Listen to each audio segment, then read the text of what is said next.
Imagine a tree sparking international tension.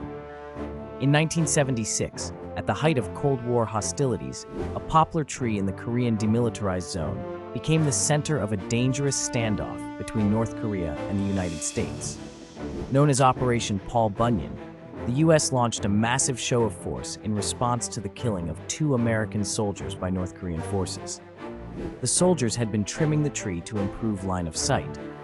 To assert their dominance, the U.S. assembled 23 vehicles, 16 helicopters, and over 800 troops in a display of readiness.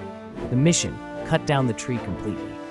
It marked a dramatic moment of Cold War brinkmanship, showcasing a unique way military might was used.